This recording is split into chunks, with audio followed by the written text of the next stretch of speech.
Now, U of H was number 1 in the Big 12 this year. Yep. So it ended up landing us the number 1 seed, even though we lost to Iowa State just before. We ended up getting the number 1 seed. So we had a matchup against number 16 Longwood, also in the Southern Conference as well, in the Southern bracket. Pause.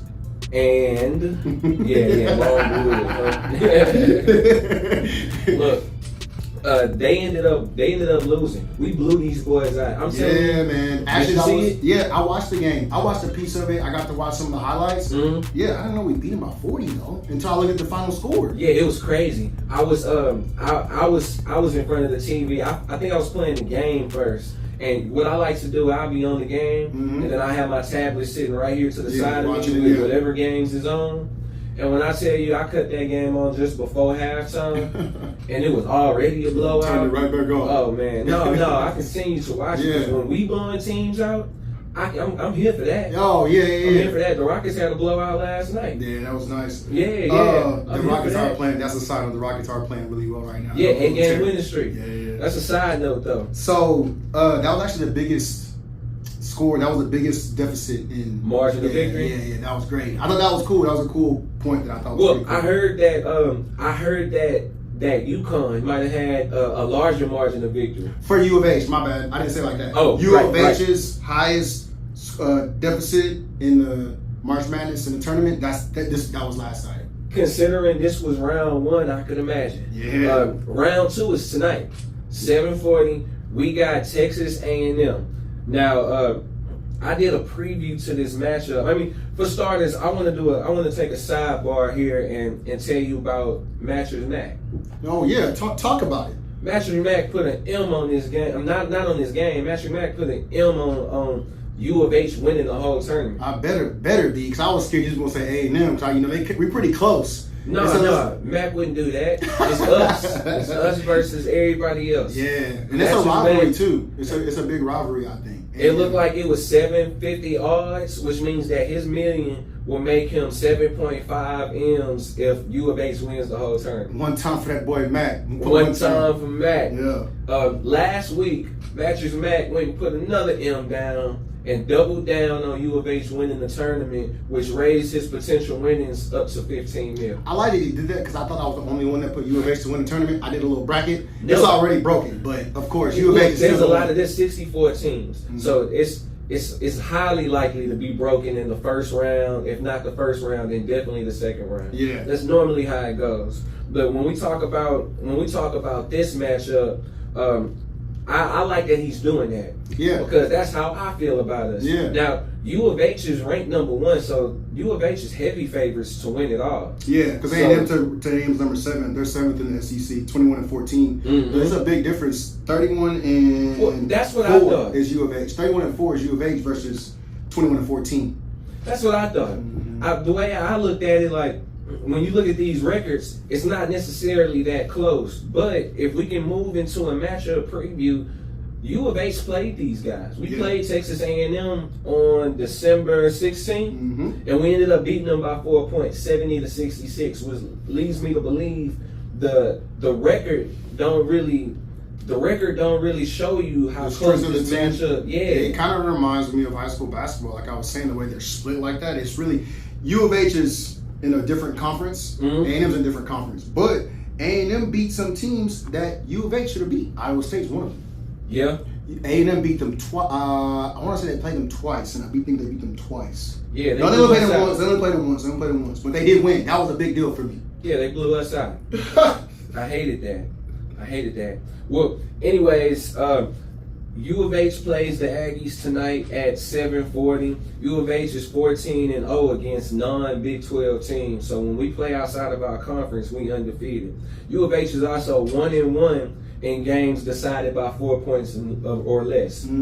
The last time they played was one of those games. So that win, the one win in that column, was against this team. Yeah, I think it's going to be a dogfight. I'm excited to watch them play, actually. I get the feeling it is, too. Yeah, it's going to be when I'm looking at these numbers, the comparison of both teams, it's not that far off. Listen to this. A&M averages about 40.2% field goal shooting at around 72 points per game. Wow, okay.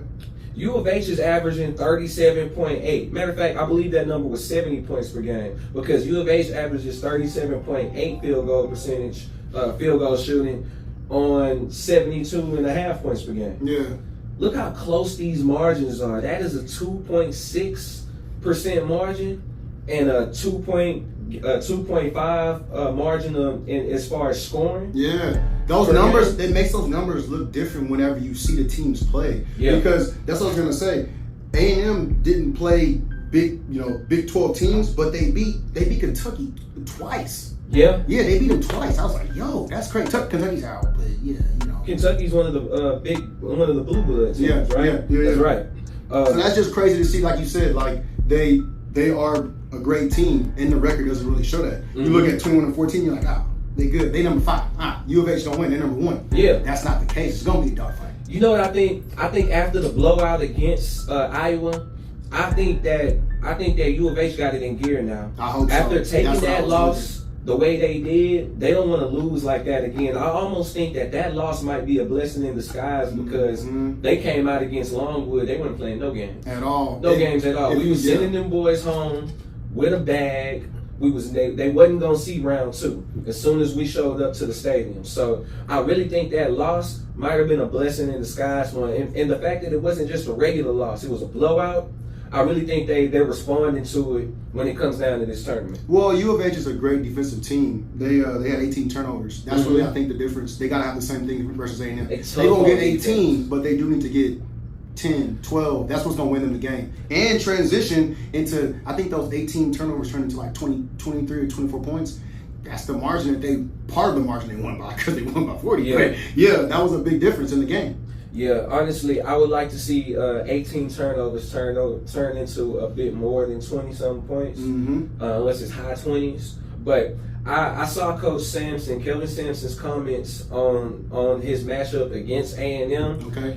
He says that when it comes down to the job of motivating his student athletes, he thinks that the coach in the Aggies locker room is going to have an easier time because they lost this matchup to U of H only by 4 points and ultimately saw U of H ranked significantly higher than them. Yeah, coming out U of H is significant favorites over them for the whole tournament. Yeah. So we're looking at a team that Kelvin Sampson believes is out for revenge. Yeah. He's going to have to motivate his guys to go fight a team that wants to see them lose because they beat them last time. Yeah, I feel like A&M has the game to win. U of H is our game to lose. It's the definition of playing with house money. Yeah. Nobody's expecting A&M, or at least the guys that are unbiased are not expecting A&M to come out of this game, but they have good reason to come out of this game because they were in this game before and only lost by 4 points. Yeah, a lot of this, I mean, it's a tournament, so I think, like I always say, it's a couple buckets that got to fall.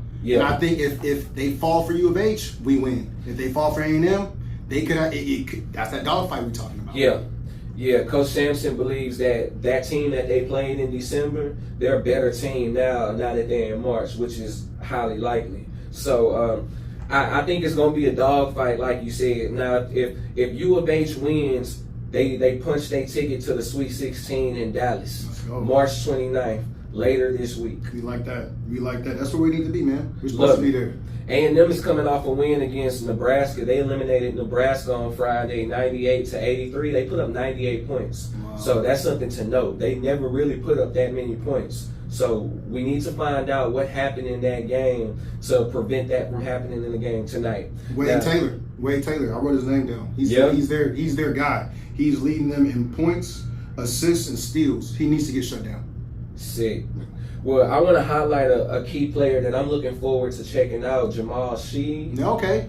Jamal Sheed is from Manor, Texas. I didn't know where that was. Yeah. It's a suburb in Austin. I'm glad you said that because I wrote down some, I don't want to call him an H-Town baby, but there were some H-Town babies I put in there. He was on the outskirts, so there's a couple of others. LJ Cryer, LJ Cryer went to Morton Ranch. Ryan Evelyn went to Cedar Ridge and Round Rock. Ramon Walker went to Shadow Creek High School, which Okay. one time for Shadow Creek, we know where that's at. Yeah. And then I can't say as I was saying, I think you got a better pronunciation, but Terrence, Was it Arsenal? there it is, Beaumont United. Really? Yes, sir. Yeah. Really? H-Town babies. You got to put on for the H-Town babies. That Beaumont team is starting to stand out more and more and more. Yeah, that's pretty cool. For the record, Beaumont is not in H-Town. I know, but it's close enough. I can't go to Dallas. You know, Dallas is too far, so that's as close as I'm going to get.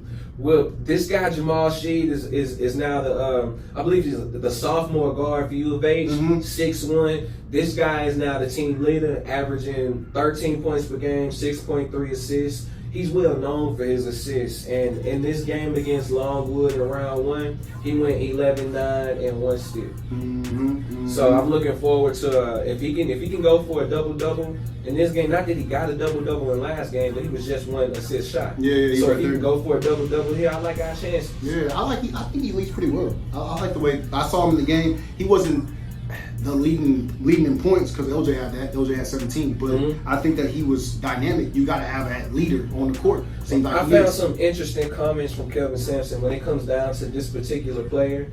Kelvin Sampson believes they didn't need him last year as a freshman. He wasn't even recruited as a freshman. I believe this is a situation where he wanted to come to U of H. But in the long run, it seems like after Quentin Grimes and Marcus Sasser have left and went into the league, he is now the guy. And they're glad that they had him as a freshman. Yeah. And now that he can take those steps this year. Yeah, I saw some notes talking about the U of H. So Sampson said that culture doesn't graduate or doesn't leave. And I thought that's dope. That's dope to hear a coach say that because the culture stayed there. LJ actually came from Baylor, so that's a transfer. So I feel like the culture stays there. Well, they say that these teams tend to take on the persona or personality of the coach. Okay. And like that's what they say. I don't know if that's neither here nor there, but I've seen enough to know that's true in a lot of situations. Sampson's been around for a minute too. Yeah, and he just got it figured out. Yeah, he's just got it figured out. He runs a tight ship. Guys go in there. They know what the expectations are. They know what's going to happen if they don't reach them, and they know that he's going to encourage them and he's going to push them to be their absolute best. But he's going to hold them accountable. Yeah, I like that. So U of H versus A&M tonight. It's going to be a rivalry game at 7:40, and they'll hear from us afterwards. They sure will. Shout out. Riding through the city, yeah, you know I keep my dime riding with